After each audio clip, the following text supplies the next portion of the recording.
If you're a driven, active person who wants to reach and pursue a higher quality life with some ambition, then guess what? This podcast is for you. This is the Driven Athlete Podcast. What's up, y'all? It's your man, Dr. Kyle. Welcome back to another episode of the Driven Athlete Podcast. We got the man, the legend, Chris Suds Southard with us today this time. So I know you're a busy dude, so thank you for coming in and taking the time. Absolutely, 100%. I love doing this stuff. Pumped that you're here. I'm pumped that I'm here. So first, tell everybody what you're involved with, where you're at, what you're doing currently, your main passion projects, and what you're doing. Yeah, so my buddy Peter Cordry, coach over at Benjamin, he says I'm an octopus. Okay. So I got arms everywhere. So I've coached at a college level in lacrosse for years, coached my sons in lacrosse, started a club program called Creators Game. And so we do club stuff for suburban families. And then we've also entered into the less developed areas for lacrosse and urban areas and tried to create a space for kids to learn a new game. So that's one thing. Started a non-for-profit called Sworn Adventures, where I take guys on pilgrimages and we really just think about inner depth stuff, soul care, getting off the grid. In early monastic cultures, they call it peregrinatio. Peregrinatio is to go on a journey, a pilgrimage to discover your resurrected self. So this is a part within all of us that sometimes is pushed down because of busyness and distractions. And we really never become fully who we were created to be because we don't hit the pause button. So that's Sworn Adventures, something I started. I wrote a book with a buddy of mine called Sworn, Friendship in a Fragile World. So, and then, I work at the church. So I'm a pastor of church, and that's where the Enneagram comes in. And I've done a lot of personality theory stuff with, back with you in the day, college students, families, corporate people, athletic departments at PBA, the development partner at PBA. So yeah, a little bit of everything. Cool. Yeah. Octopus, 8 arms. Octopus, 8 arms at least. At least. So for anybody not familiar, so Suds is, he's an ordained pastor at First Presbyterian Church. He's been a huge mentor of mine. He's been the youth leader at First Pres for the youth department in North Palm Beach. And I've known him since middle school. He's been a huge mentor of mine. But college coach at PBA University, coaching lacrosse, and then you coached at Jupiter Christian. Coaching still high school. Yeah, still coach high school. So what I did was after my sons graduated, they're playing at PBA right now. My sons graduated from Jupiter Christian. I thought, man, what can I do with a couple days a week? And so I started coaching at Gardens High School, your place, brother. Yeah. 2 days a week. And just really focusing on public schools. A lot of private schools have the finances. So you're coaching at Gardens now? I was coaching at Gardens last year. Oh, okay. And so this year I'm coaching out at Seminole Ridge. Okay, that's what I thought. And next year I'm going to coach at Dwyer. Okay. So I'm just kind of, I'm bouncing around just to kind of support the guys I've known forever, the players. And then the coaches have been kind enough to let me come out and just kind of walk with them on the sidelines and give them whatever wisdom I've gained over the years about coaching men. Yeah. So that's been amazing. I was going to say one thing, diving into what this conversation is like, how is diving into coaching, right, and managing a lot of different personalities and dudes, right, and men, college-age men, and then young men in high school, and just how you're managing that, you know what I mean, and motivating people, and then being a leader, stuff like that, for self-reflection and examining people's own lives and self-development and stuff like that. Yeah, so when guys coach, any coach at any level, they'll tell you after a little while when they've dealt with just the different personalities on a team or different conflicts and struggles that kids go through, high school level, college level, where it might be. That one degree they needed that they didn't have, psych. To understand personality types. Oh, yeah, totally. To understand just the nuances of sports psychology. And so with personality theory, I've used that to develop coaches, but I've also used the personality theory Enneagram to really watch my players and to realize, hey, the way I motivate that guy it's gonna be different. Is not going to be the way I motivate that guy. Yeah. And so one size does not fit all. Yeah. And so that has been a game changer because the Enneagram really is a map of the soul. And it kind of describes where we get fixated and stuck in our lives. And so to kind of get a deeper look at that and to understand why we do what we do, but they don't understand that the lenses through which someone else sees. Right. It's a game changer for sports cultures. Yeah. Even your athletic restoration, just a culture of what you create. Yeah, totally. Understanding people and your patients. Oh, 100%. Personality theory makes a big difference. Oh, massive. I feel like I've taken all this stuff and a little bit of other things too, but definitely a lot of the Enneagram just for self-reflection, the lens in which people perceive things. Yeah. I perceive things for sure, approaching that. And somebody asked me recently, they're like, from being a sports physical therapist, what have you really gravitated towards or taken a lot more of an approach into with working with patients and stuff? I'm like, dude, the psychology component. Yeah. By no means am I psychologist. Like, I'm not a pro. It's like, that's not my thing. Right. But I can't neglect the importance and the gravity of like differing personalities, how to approach and communicate with different people at different stages of life, and then just how to relate, but also bring like where they're at, a hope and understanding of what their ailment is and their problem and how maybe it can be helped. Anyway, I think it's grossly undervalued. Total care, like physical, mental, emotional, spiritual, physical. Yeah. The whole person. For sure. And so in society, we chop them up. So what made you dive into like and gravitate towards the Enneagram versus other really popular ones like Myers-Briggs? So I love Myers-Briggs, and I think it's a great typology, a personality theory, but it typically is a static one. It just kind of measures you in space and time. The Enneagram is that dynamic personality theory, and it says, hey, here's where you are, but you can't stay there. It's really kind of exposed with the growth and the regressive 100% types. So what it does, and again, there's great personality theories out there. This one just happened to grab my attention. It's a psycho-spiritual tool. It's not only psychological, but I believe it has opportunities to really open a deeper look into your soul from a Christian point of view. When you think about discipleship, it really opens up a deep discipleship where you get beyond just the classic no-nos of sins, the sins of the flesh, but you get into deeper realms of pride, envy, anger, and you ask yourself, hey, why do I do that? Right. And then it exposes you. You get aha moments, and there's just secret patterns because the brain's a pattern machine, and you get fixated. And then what happens is your patterns are relating to people who you love, and you don't know why you do what you do, and you don't know why you react the way you react. And so it really just opened up a new, for Brenda and I, my wife, she was like, man, now I know why you're such a Boy Scout. She's like, you're that type on an Enneagram. Yeah. And I'm like, and that's why you slam dishes and slam doors and because you're that type. Yeah. And so we're both power types. And it's interesting. Looking at the same kind of thought, remember growing up with my brother, he would always say things of like, why do you get so mad? You know, why do you get so mad? Obviously, there's like a disconnect of like, he doesn't understand why I'm a certain way. Correct. Why I'm reacting. And it's like, doesn't make sense to me.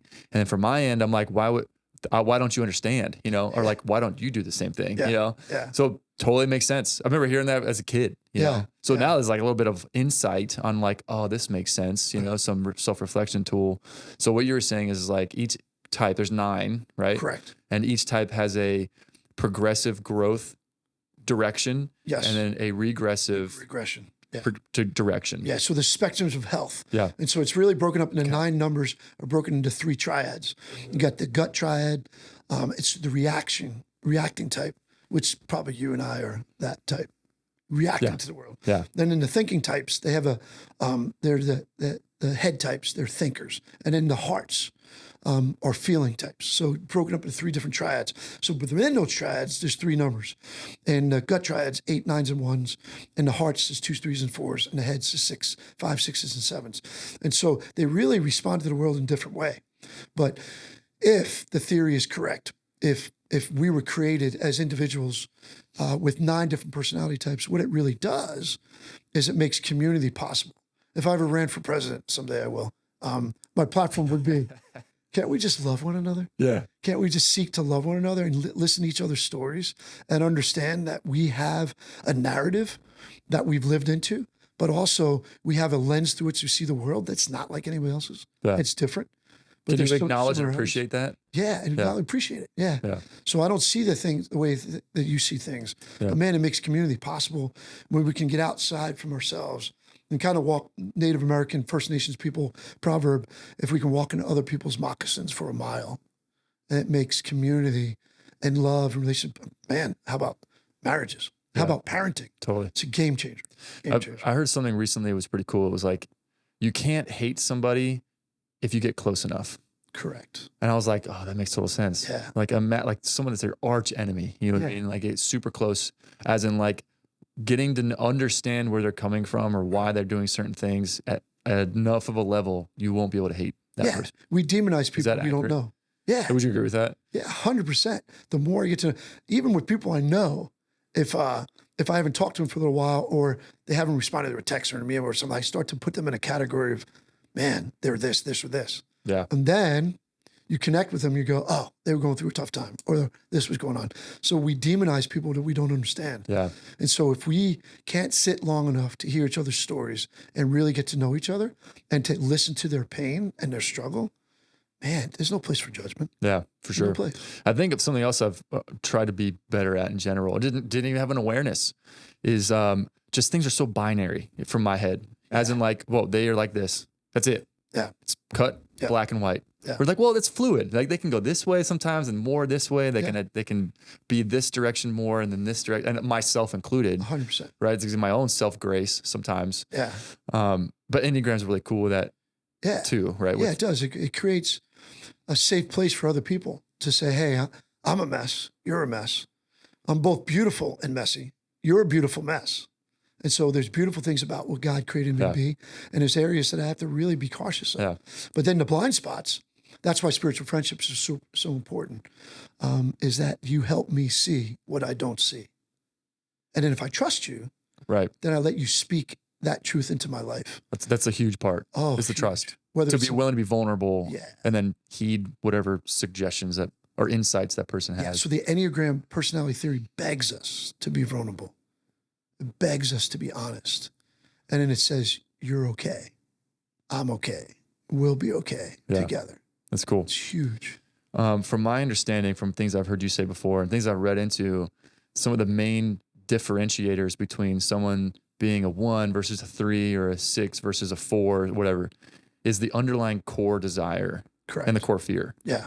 That's like, because people have elements of all of them, right? Like I have a level of this and a level of that. Some days might be higher on this level and some days higher, but the underlying core desire that ultimately would put somebody in one number or category mostly, that's what defines that. Is that correct? Is that accurate? Yeah, accurate 100%. Okay. There's again, a lens through which we see the world, but it's where our attention goes. My attention goes as a 1 to what's wrong, what can be corrected. So if I'm so you can be, the Enneagram teaches you can be healthy or unhealthy. If I'm in an unhealthy place, what I do is my attention goes to what's wrong with me. And then I start beating up on myself. So then the language I speak to me is hurtful to me.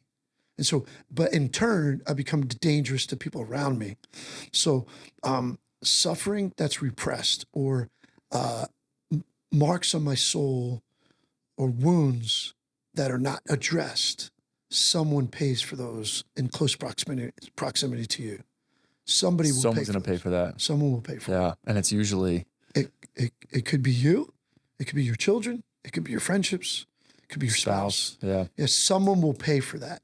For sure. For that undiscovered area and that work that's not done. You know, I was just speaking in PBA Chapel the other day. I said, don't be lazy. Do the work. And we talk about that from a physical standpoint, right? You got to do the work. Yeah. From an emotional, psychological, spiritual standpoint, you got to do the work. What prevents people from doing the work? Fear. Of discovery that they might find it hurts too much. People don't go into silence and solitude because it scares the, hell out of them, because it's a scary place. Because what happens is stuff comes up that they don't want to address. They're afraid of it, and it's overwhelming. And so... from shame? It could be shame. It could be fear. It could be just paralysis. It could just because we grind. We don't take the time to care for our souls. And so we go for a long time sometimes without soul care. Yeah. And so, again, someone's going to pay for that. Yeah, that's a great point. And it makes total sense. Let's go over real quick. Well, we don't have to be quick. All 9 types. All right. And what their usual core desires and core fears are. Okay, hopefully I can remember. Challenging me. All right, so for a 1, their core, The reformer. Yeah, you got it. You probably helped me with this. The reformer, their attention goes to what's wrong. So their core is anger. They're anger types.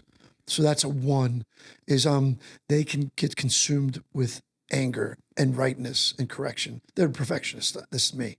8s avoid weakness. So it's what their avoidance is sometimes too. So a 1, again, go back to, they're an anger type, but they want to avoid anger because they're supposed to be good boys, a 1. And so avoid anger. 8s avoid weakness because they learned early on that in the home that they grew up in, if they weren't strong, they'd get consumed. So they avoid weakness. 9s avoid confrontation. So 9s are your cave dwellers. They like to go on the ground, passive aggressive, but wicked strong number on the Enneagram. But 9s typically avoid conflict. They're the acquiescers. Where do you want to go to dinner? I don't know. Where do you want to go? Yeah. Where do you want to eat? Whatever you want to do. Yeah, whatever you want to do. Okay, let's go here. Yeah. Well, I don't like that. Well, you literally said anywhere. So that's the gut types, the 1s, the 8s, the 9s. 2s avoid being needy. So 2s are the classic. They know what you need before you need it, and they want to care for you. They're the helpers. They're always trying to help. So what they avoid is to be needy, or to avoid neediness. And so they try to make you need them. So that's a 2. 3s avoid failure. 3s are your success people, your chameleons, your change masters, image conscious. America is a 3 culture. Sometimes we're an inch deep. So 3s run the risk of being very superficial, artificial, very cosmetic. But they avoid for the appearance of success and excellence. So they avoid failure. Yeah. Failure is deadly for them. And they're the achiever. They're the achiever. 4s avoid ordinariness. They're your artists, your folks who are able to articulate, for guys like me, a 1, emotions on all levels. Like I know anger, but I don't know the emotions of a 4. 4s are artists. They're actors, they're painters, they're poets. And they bring a depth of being to society where I have permission to feel. And they want to be complex. Very complex. My dad was a 4. The individualist. An individualist. My dad was a 4, and he wouldn't wear a navy blazer. He'd wear an orange blazer or a pink blazer. He wanted to stand out. He was just very like a peacock, spreading. That's the animal for 4 is a peacock, is they want to spread their feathers. And, do they all have animals? Yeah, they all have animals. They have countries. They have Winnie the Pooh characters. Well, yeah. All they kind of dress all these different things. We'll get into that too. Yeah. So then that's a 4. So 2s, 3s, 4s, that's the feeling type. 5s are your classic thinker. They're like, they avoid lack of knowledge. They're knowledge accumulators.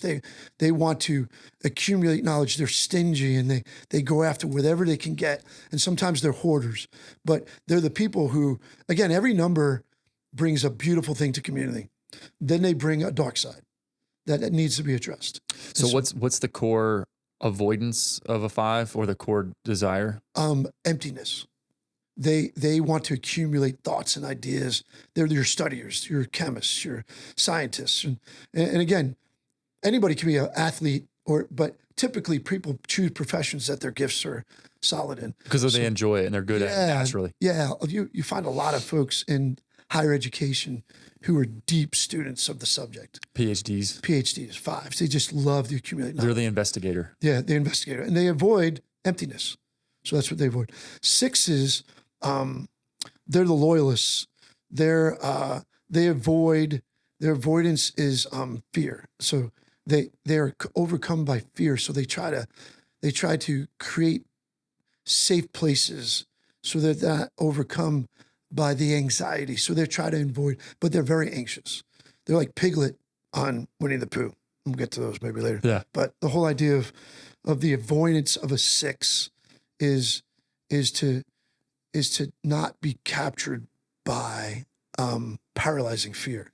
So they avoid dangerous situations. And probably then I would assume take a lot of action in planning ahead or understanding all ramifications and all potential outcomes that might happen. Yeah.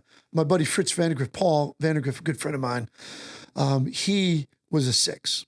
And what he did was create safe place for the entire family so that when they went on trips, no one was worried about what's going to go on or if something was going wrong because he had researched and taken care of it ahead of time. And so he was one of the most developed sixes I've ever met. And a guy that really helped me significantly to be present to myself. And that's a big thing with the Enneagram is being present. Where does the word loyalist come from then for a 6? If they're fear-driven or they're anxiousness, but they're concerned, right? Yeah, because they're the people who really, if you have a friend who's a 6, you have a friend that's going to look after you and care for you and think about you and make sure you're good. You're safe. Because you're safe. Because they're the safe people. They're the ones who put their back to a door in a restaurant to make sure they know they're always scanning the environment for danger. Always scanning. They're hypervigilant. And then finally, 7s are your Tiggers. And they avoid, so 7s are your big energy numbers. They avoid boredom. They always want to have plans. Their avoidance is to make sure they keep their options open. They don't want to be controlled. They don't want to be pinned down. They keep their calendars full. So they're the fun-loving, easygoing, super scattered, lack focus. Optimistic. They're the optimists. That's a big word for them. Optimistic or adventurers. The big descriptive word for the 7 is adventure. They always have to have adventures. I think I remember, and then like pessimism would be like avoid at all costs. Oh yeah, they're optimists. So sometimes a 7 just got into an accident and got a big slash on their arm, and they laugh about it. It'll be okay. It needs a couple stitches, but they're like bleeding profusely. Yeah. So they avoid pain. Again, they avoid boredom, but at the core of their being, going back to that avoidance thought, is they avoid pain. So maybe if there is pain present, they're not going to be super willing to acknowledge it and work on it. Correct. So they avoid pain. They sidestep it. So they're your classic, man, can you really tell me what's going on? I'm good. Yeah. Have you seen that movie Inside Out from Disney? No. Okay. Well, it's internal emotion. Great movie. Hits you in the feels for sure. But anyway, it makes you think of Joy, the main character. She's like, no, we're all happy. We're all happy. We have to be happy. We have to be happy. I have to see that movie. Yeah, it's really good. I like it. Go Disney. Yeah, for real. Interesting. I remember you described a 7 as one time we were talking. It was like, or maybe Fritz said it one time, but he was like classic 7. We're at the Maldives and diving, tiger sharks and lobstering. It's insane. Yeah. Come up from breath for scuba diving, take your mask off. It's like, cool, where are we going next? It's like, well, you can't, we're here. Like, what's gonna be better than this? You know? Can you enjoy where we're at now versus like looking forward to the next fun thing? They're always looking forward to the next thing. Anyway, so sometimes like, that makes sense. Yeah, so they forget to be present. And that's a challenge for all numbers, to be present. Yeah. And to be here now in all types, because all different strategies of the numbers, they take you away from the present. And it's the false self knocking at the door and dragging you around, beating you up all day long. Yeah. The false side of your personality. Right, exactly. The false true self. Yeah, true self, false self is huge in a monastic thought and spiritual formation, understanding the false self, true self. Yeah. And the Native American proverb goes, there's this chief around a fire, and he's telling these stories to these kids, and the kids are hanging on to the chief's every word. And he talks about the battle going on inside of us. And there's this battle between your good self, a good wolf and a bad wolf. You have a good wolf inside of you and a bad wolf. And there's this intense battle going on. And he's telling this story about how they're battling, and the good wolf is winning, and then the bad wolf is winning. And this one little kid raises his hand and goes, hey, who's going to win? Who's going to win? And he goes, the one you feed the most. The one you feed the most. So all the spiritual tools, all the opportunities we have to develop as individuals, we will grow and develop and deepen, and everybody around us will benefit if we do it, if we feed the true self. Yeah. True self starving in our society right now.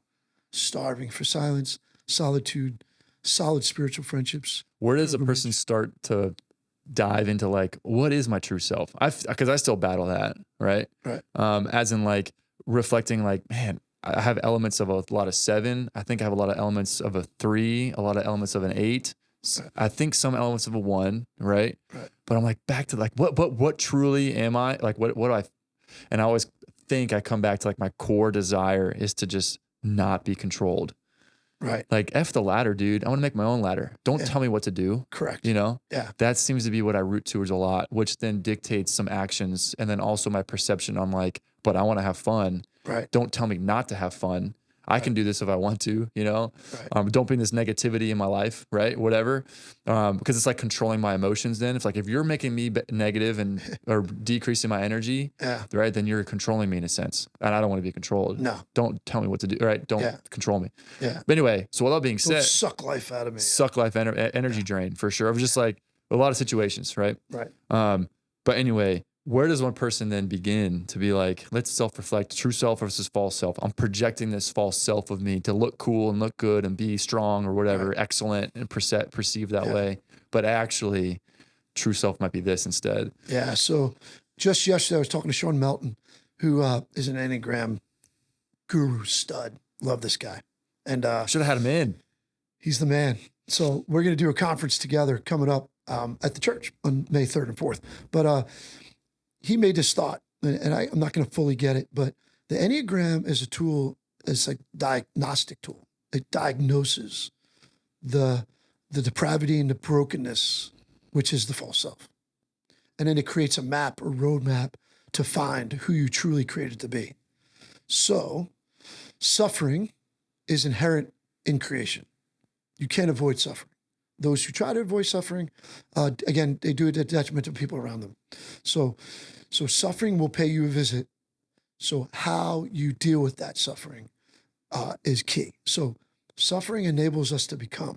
So when we're in relationships, we go through tough times, the diagnosis becomes clear. Our personality type is, the Enneagram diagnoses the problem, the brokenness, the depravity, the strategy for coping in a way that's not good. And so it maps that out. It exposes that. It diagnoses the problem.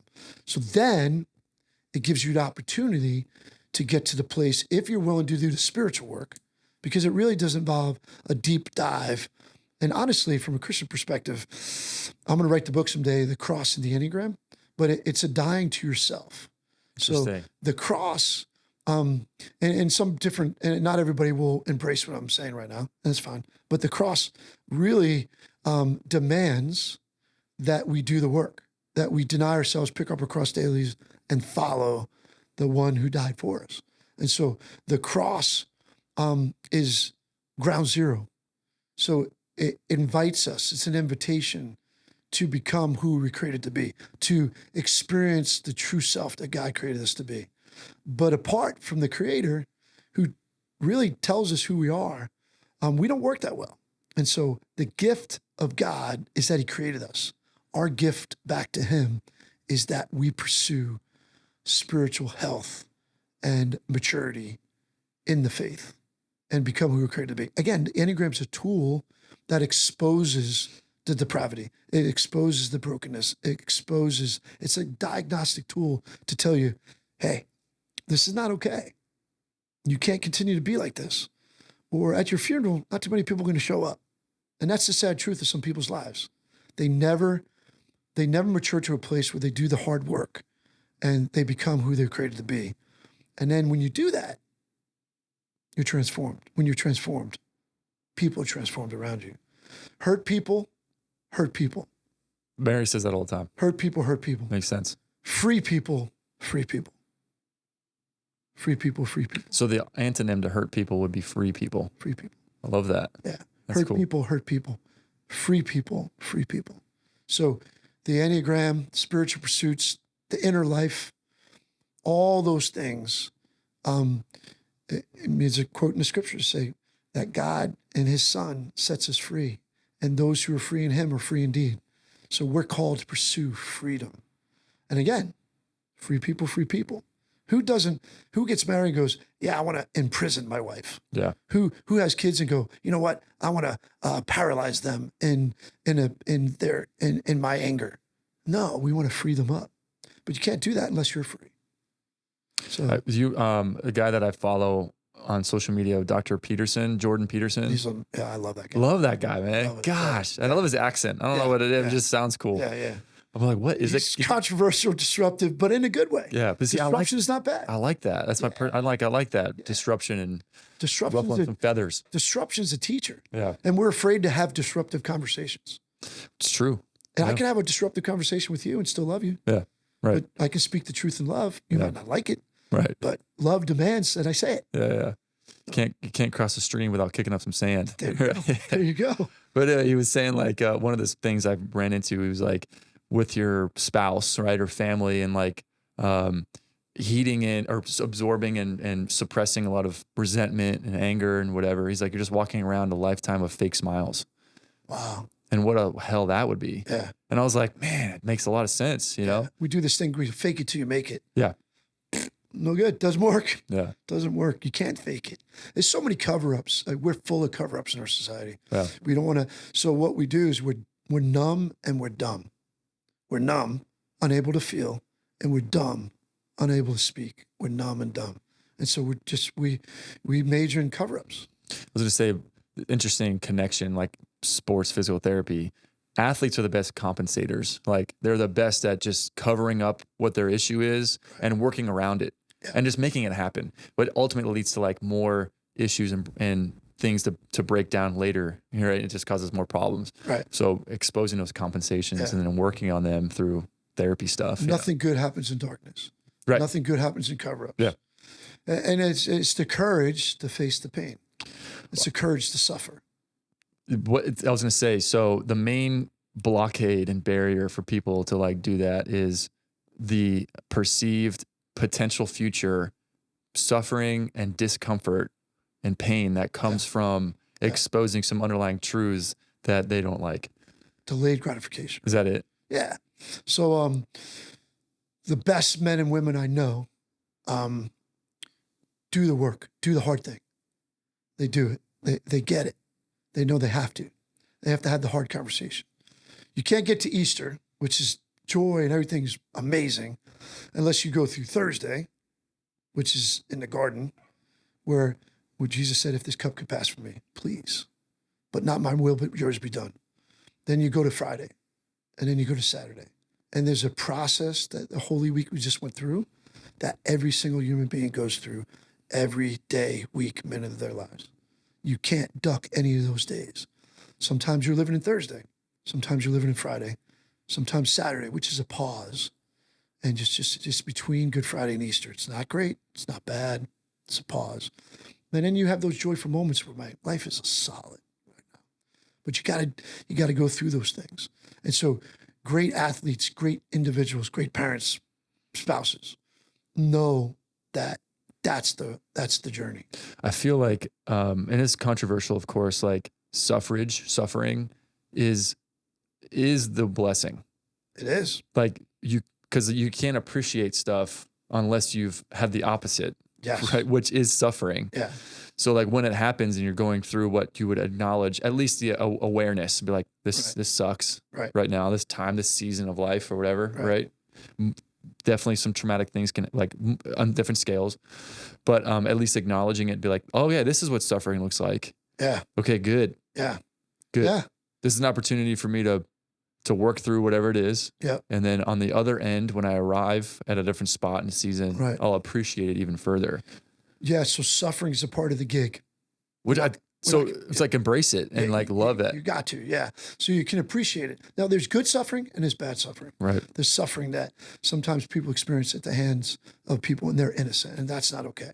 So there's because of the world we live in, suffering experienced at the hands of evil people. That's not good suffering. But suffering just as a form of becoming who we were created to be, that's good suffering. It's good stuff. So there's a verse in Romans that talks about suffering. It's like a block. Suffering, and you can build blocks on top of each other. Suffering leads to endurance. Endurance leads to character. And character leads to hope. It's Romans 5. So it's a process that all of us have to go through. But unfortunately, sometimes suffering is wasted on people. It's wasted. And it's not redemptive. And that's sad. Because it's hard. It's hard work. Just like anything, rehabilitation, restoration, right? It's not going to come easy. It's going to hurt. Yeah. can hurt. That's interesting. So suffering leads to endurance or perseverance. Hupomeno. That's that umbrella I do all the time. Yeah. And that leads to character, and character leads to hope. And a hope is a hope that, hey, we're going to get through this together. So you found with in not the best situations, people will stay in suffering. It sucks. They don't build enough endurance, and they just go back to suffering again, and they just stay in those two low levels. Yeah. So a movement. So you can get sometimes folks in a psychological space.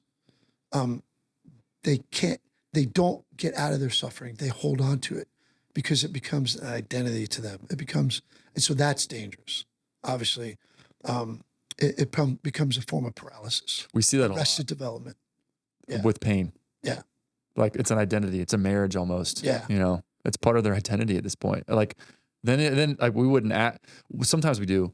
Like, do you want to get better? Correct. And the same thing with like not asking in a smart aleck way. Yeah. But be like, do you want to get better? Yeah. And like, well, of course I do. You know, we're like, well, yeah, you know, yeah. Okay. I'm gonna do everything I can to help.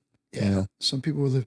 And there's a lot of things I'm talking about, and I don't know the depth of people's pains and suffering and what they're going through. Right. Medicine that they need or things that they've gone through emotionally. Yeah. There's some deep stuff out there that people experience. And so I get it. Yeah. Life is not easy. Yeah. And sometimes to overcome the stuff that we've experienced, who am I to talk about some of the experiences other people have had that I haven't had? Right. But I also know that to wallow in it and to stay in it, sometimes we medicate it. Sometimes we reach for the bottle, for the drug, and we know where that goes. And so it becomes hopeless. You don't get hope. You never get to hope.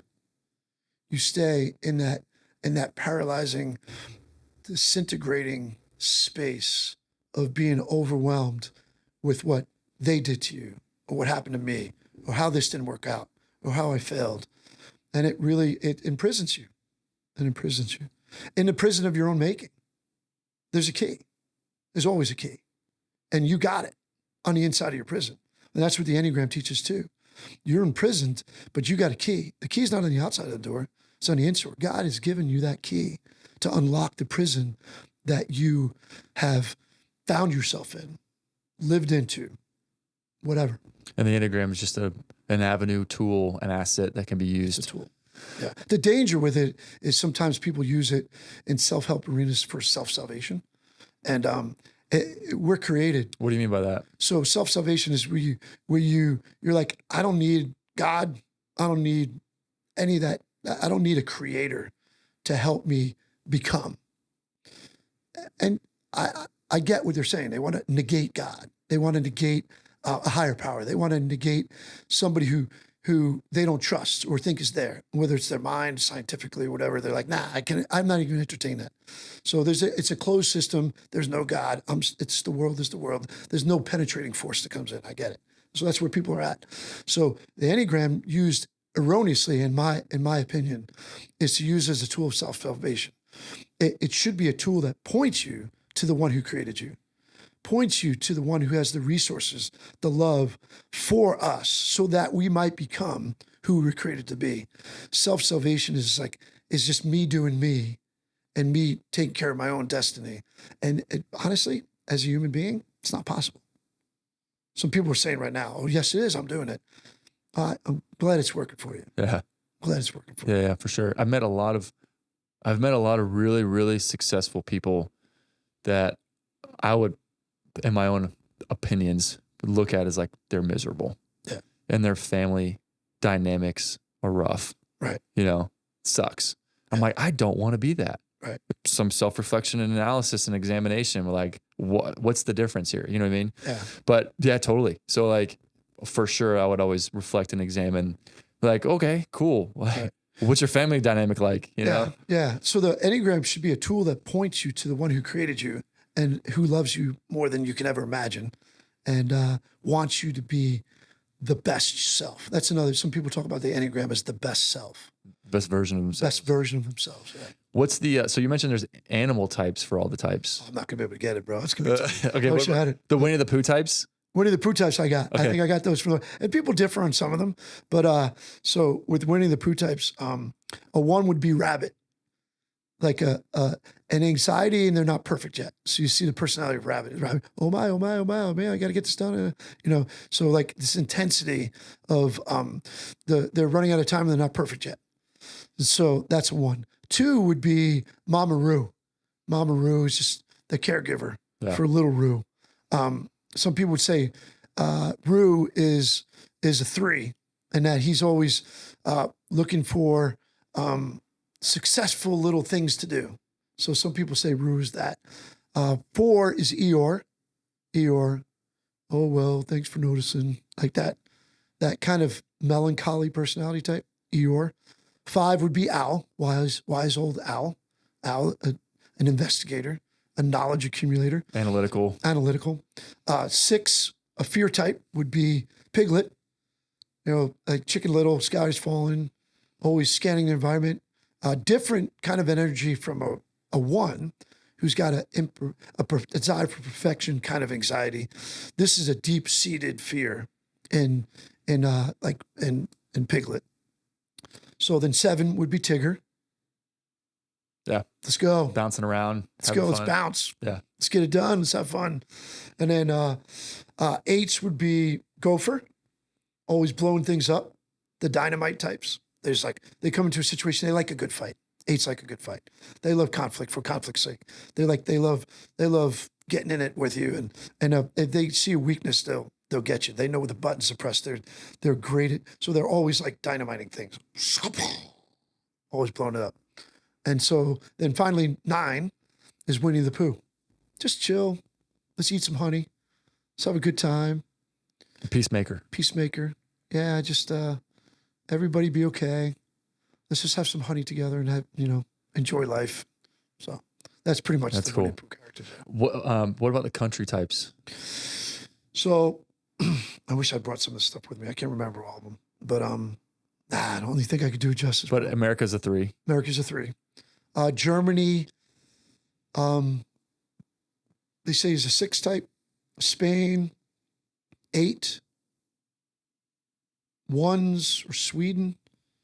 I don't even want to say anymore because some people didn't know this. Like, nah, you got your countries wrong. Yeah. So I don't remember all of them. So. Got it. We won't dive into that then. Yeah. It's interesting. I didn't even know. Yeah. The animal types would be interesting too. I'll look that up. Where do people recommend people to, if they want to take the test? There's a bunch of tests. Yeah, there's a bunch of tests. You go online. There's 20 question tests. So there's 9 different personality types, and there's 20 questions per personality type. So those are question tests. There's paragraph tests that you can do online. There's great books out there, introductory books that can help you understand your type. What are the paragraph tests?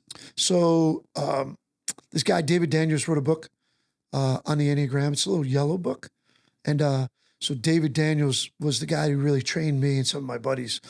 And so the paragraphs it's more of the narrative tradition. There's 2 traditions in the Enneagram. The narrative, when you go to a narrative conference, what they do is they have a panel. And so they put 3s on a panel, 2s on a panel, 1s on a panel.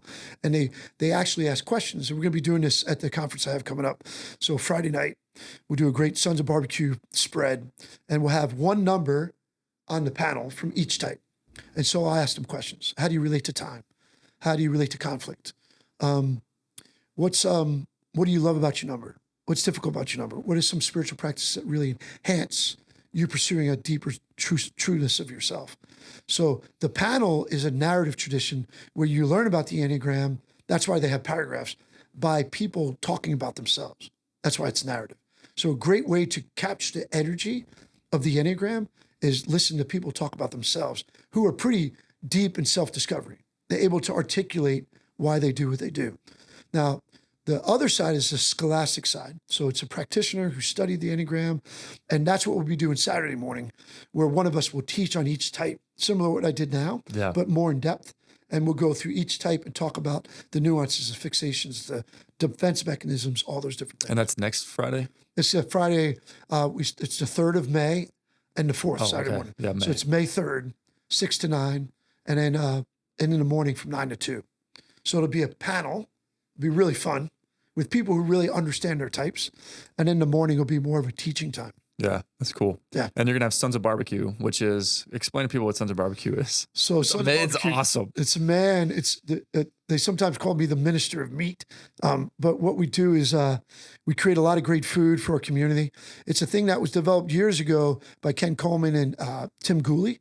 And they started just this men's ministry where we cooked a bunch of barbecue. We had events. We did stuff in the community. So these guys just honed their craft and they just cook all things barbecue. And we just have a spread and we just have a ball doing it. Yeah, it's really cool. Loving the community, loving our families, loving God, and cooking good food. When I'm at a spot where sleeping and routine's a little bit more manageable, I'm coming on board for sure. Yeah. I want to learn. Take you, bro. I want to learn some stuff, learn how to barbecue and smoke some meats. Smoke some meats. Because I'm a meat guy. I like, I'm a carnivore guy. So from a coaching standpoint, what do you feel like you've learned and has been really helpful to manage all the differing personalities with coaching lacrosse? Right. The beauty of the Enneagram, a lot of folks have written books on leadership in the Enneagram. I want to write a book from a biblical perspective on leadership, which is shepherding. So I got all these, I'm like an octopus. I got 10 different books I want to write too. But a coaching book on shepherding, and I will include the Enneagram in it. And so the idea in the scriptures, Old Testament, New Testament, the word they use for leadership or coaching is shepherd. Have a shepherd's heart. So what I learned is there's a way that I coach that's very connected to my personality type. And so you see this in styles of leadership. So different leaders lead differently. So from a coaching perspective, an 8 coach looks different from a 7 coach, looks different from a 2 coach, looks different from a 1 coach. But they have to be aware of their style of coaching. So the other thing too, in certain coaching cultures or schools, when you hire, it's good to know it's a great onboarding tool because then you hire to fit the culture of the athletic department. Yeah. And so what happens is when you know the kind of students you have, the kind of student athletes you have to really match them well with the spiritual depth and maturity of the coach coming in, but also their personality type if it's the culture of the kids. So I think that any type can be a great coach. It's really the measure of health in their number. Yeah. It's their self-awareness. It's a phenomenal self-awareness tool. We do Enneagram for onboarding with us at ARC. Yeah, that's cool. Which is cool. It's just an awareness tool, you know? Yeah. The awareness tool is great. So I think that my style of coaching in my perfectionism and my tendency to be critical, I have to really check myself. So before games, before practice, I'm kind of getting into a deeper space inside myself and knowing that if I'm not in a good space today in practice, I'm going to hurt people because I'm going to overdo perfectionism. I'm going to overdo criticism, and I'm not going to draw out of my players their full potential because I am not in a good space. So when I show up for practice for a game, if I'm not in a good space, I'm not going to create a good environment for my players. Right. A thriving environment, a performance. If I wanted to perform, then I have to be coaching in a way that I'm drawing out of them the best part of who they are. Yeah.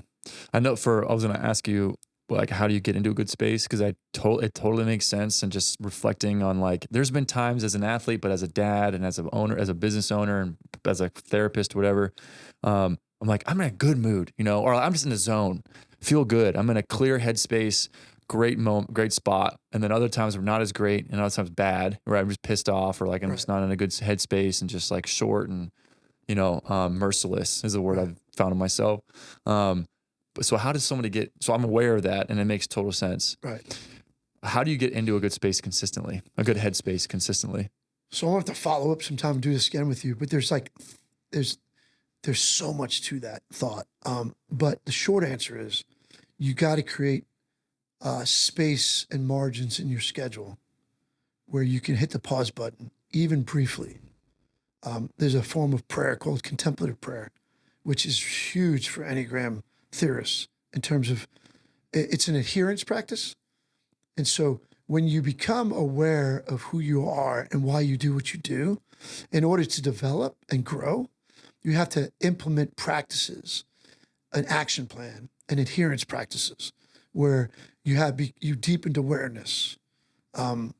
You create that space in your schedule, in your week, in your day, where you hit the pause button so that you become more aware. And what you do is you're drawing out the true self, the best of who you are.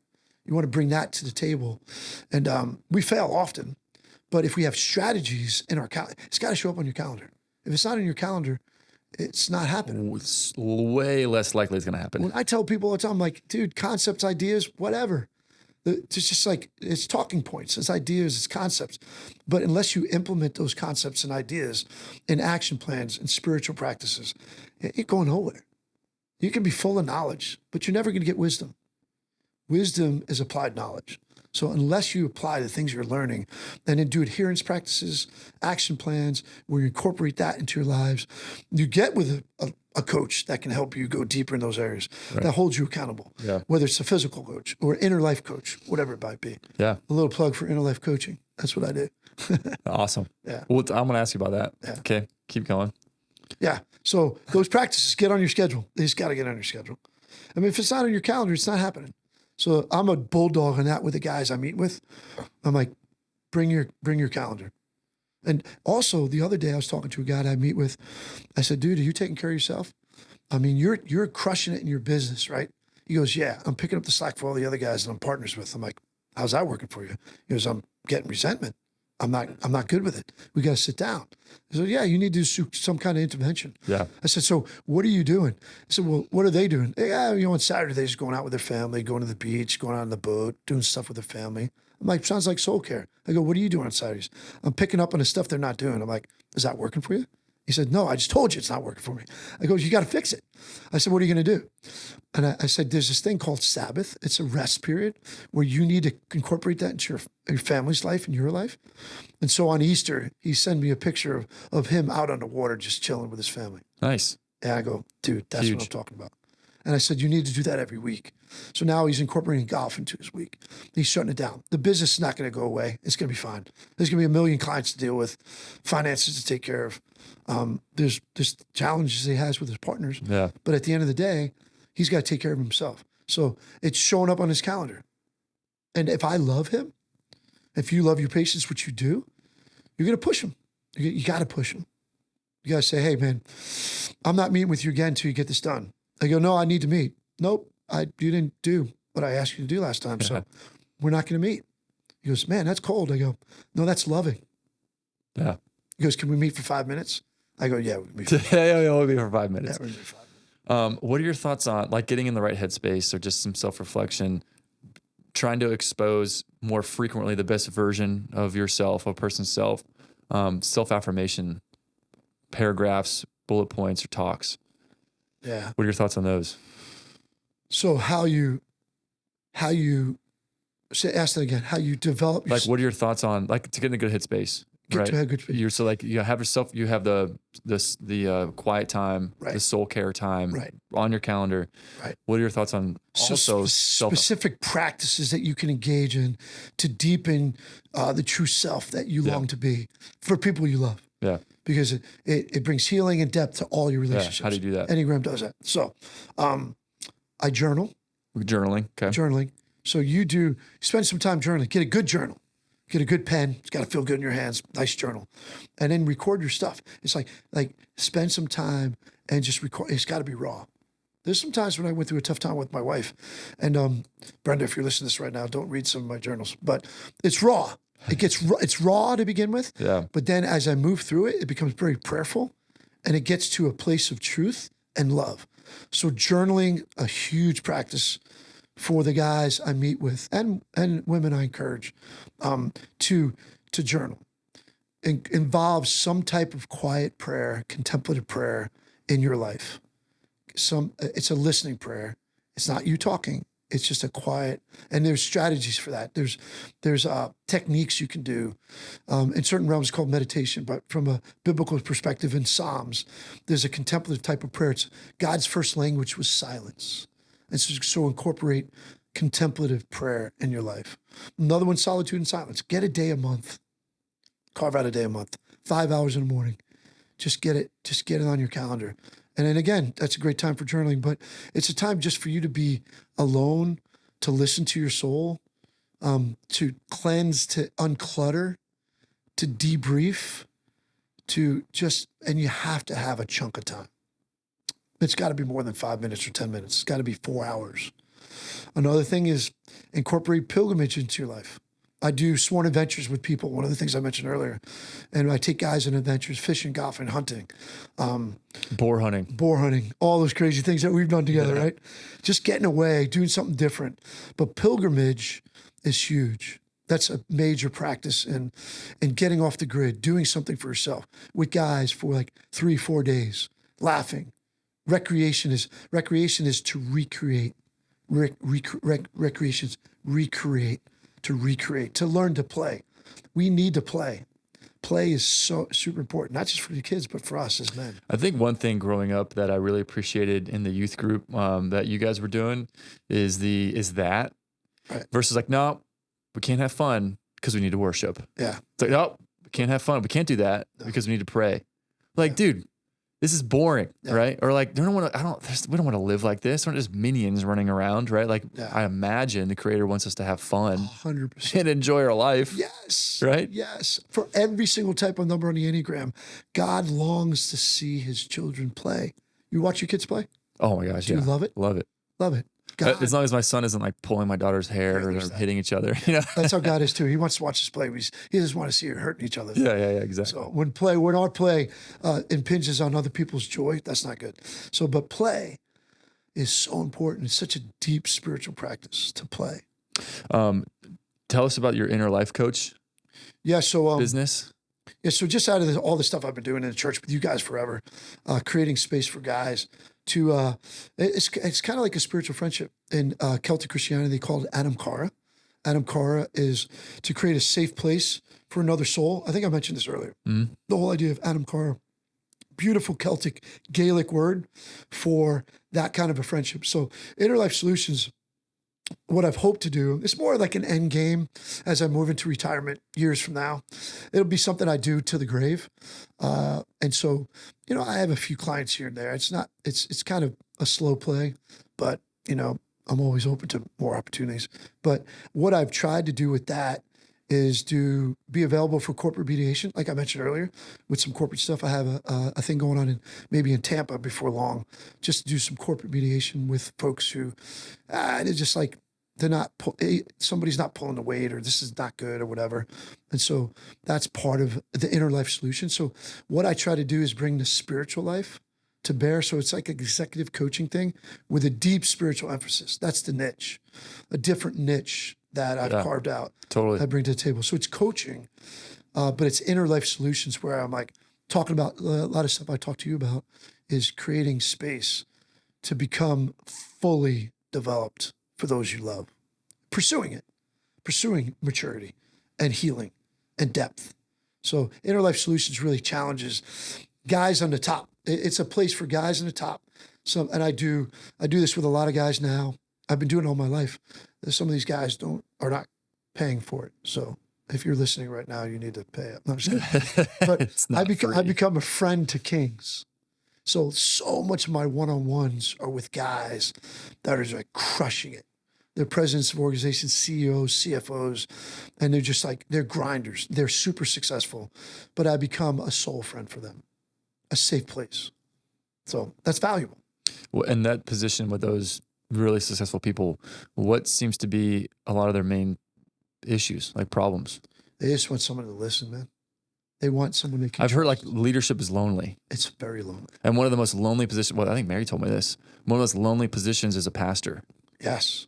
Have you heard, is that accurate? Yeah, it is. And so I've done with the book I wrote about friendship, Sworn Friendship in a Fragile World. If I'm going to talk about friendship, I better have friends. Yeah. So I've made that a front, and that's been super important to me, to create a culture of friendship. That's the other thing we do too with churches, is we try to go in with men's ministry, create cultures of friendship to really help that happen. So yeah, loneliness, pastors, CEOs. And so what happens is, what do they want to talk about? They just want someone to listen. They want someone to reflect back to them. They want to be challenged in a safe place. They actually, kind of a lot of times it goes into not necessarily what's going on in their business, but I go, how you doing at home? They want to talk about that. And then I bring the spiritual life to bear on all those things, because honestly, at the end of the day, without that spiritual piece to your life, you're going to be empty. It's a void you can't avoid. You can't. It's a void. We're created with a space within us that has to be filled by your creator that loves you. That's interesting. Inner life solutions. It's a great idea for sure. All right, before we end this super depth conversation, which is awesome, we got to have you on again for sure about coaching and all that stuff. You mentioned for the workshop you have coming up at Enneagram, you're gonna have a panel of people up there. It's like, what's your perception and lens for time? What's your perception and lens for this and this? Yeah. What are your answers for those questions as a one? Because you're a pretty good, self-diagnosed, understood one. Yeah. So a time for me as a one, a perfectionist, is an anxiety to me. So I ones can be a lookalike number for a 6 too, because there's anxiety or fear in there. So for me, my anxiety is I'm running out of time and I'm not perfect yet. And so a time, if you wear a watch, it's like a weight that weighs me down. I'm running out of time. I'm not perfect yet. And I have all these voices in my head that are like, they just drown me sometimes. Shoulda, coulda, wouldas. Man, Suds, you should be this by now. You should have done this. Really? You see what that guy's doing? Why aren't you doing that? It's like, it's terrorizing voices. They torment me. So ones with time are terrorized by time. It's nasty. Until I get into a good space, then I don't allow it to do that. In terms of conflict, man, I could be an idiot. Ones could be jerks. I go right at conflict. And sometimes I can be very strong and aggressive. This is just me, and some ones are different. So that's the interesting thing too, is ones can give an answer to a question like I'm giving right now, but based on the context in which they grew up and maybe the nuances of their personality or their wings. There's wings, there's tri-types, there's all these different nuances to Enneagram that goes wicked deep in subtypes. But I when I'm in conflict, I address it, and sometimes too much so. So I can become aggressive and overbearing and scary because my anger comes out. So I'm an anger type. So what happens is I unleash my anger sometimes when I'm in conflict, and then I hurt people. So what I love about being a one is, man, I love influencing people. I just love my passion to influence. So whenever you ask me to do this, I'm like, yeah, 100%. How many people do I get to reach? So that whole thing, the Enneagram conference, like I just love helping people. I love the inner life. I love thinking deeply about people's lives and their roadblocks and the paths they went down and how to reroute the path and recover what they've lost. What's difficult about being a one is the voices in my head. My mom's voice, my coach's voices, they just never stop. Sometimes I feel schizophrenic. Like sometimes I'll be in my study, I'll be talking to myself, talk to myself. And so it's crazy. Spiritual practice for me, solitude and silence, just to get in touch with my soul. So some of those things are super important. Journaling. Gotcha. I'm writing all this stuff down. As like questions, for myself and stuff. Yeah. That's cool. So time. What do you love about it? What's difficult about it? Yeah. Where you get, how you deal with conflict. What's a perfect day? Describe your perfect day. That's one of the questions I'm going to ask in the panel. Describe your perfect day. And it'll be interesting to hear different numbers describe their perfect day. Mine could be sitting, reading a good book and walking around my garden outside. Some people are like, what? You like to garden? I thought you were like a man. I'm like, stop. Yeah. I go, when my one buddy gives me a hard time because I like to go to the flower garden show at Epcot. I'm like, yeah. That's cool. I love to watch things grow. Okay. One loves to watch things grow and falls in love with beauty. So. That's cool. Interesting. Thanks for sharing. Absolutely, man. Yeah, thanks for coming in. Oh, gosh. This is awesome. I love it. That's awesome. I love it. When are we going to do this again? Let's do it for 2 more hours. I know. We'll have to do it. Let's go. For sure. But thanks for coming in, man. What would be if someone wants to reach you, right, for inner life coaching, inner life solutions, or just at church, right? Or what's the best way for people to reach you? Gosh, my number? Should I give my number? If you want to. You don't have to. You don't have to. I don't know. That's a great question. Okay. Or just come to First Pres and you're always there running around. Or even reach out to you. Scared of my kids. Yeah. Hey, can I get Suds contact number? Reach out to me and I'll do it. I'll be the sifter. Yeah, you can be the buffer. Yeah, I'll be the buffer. There's not somebody I want to hang out with. Yeah, for sure. Yeah. Cool. All right, man. Well, thanks for coming in. And if y'all have any questions, you can always reach out to us. We're always open to questions, suggestions, comments, conflicting opinions. Definitely reach out. If you have any questions as a patient or pain that you're dealing with, you can definitely reach out to us, 561-899-8725, or our email, team@athleterc.com. And we'd love to hear from you. So thanks for coming in, man. Love it. Thank you. We'll catch y'all next time.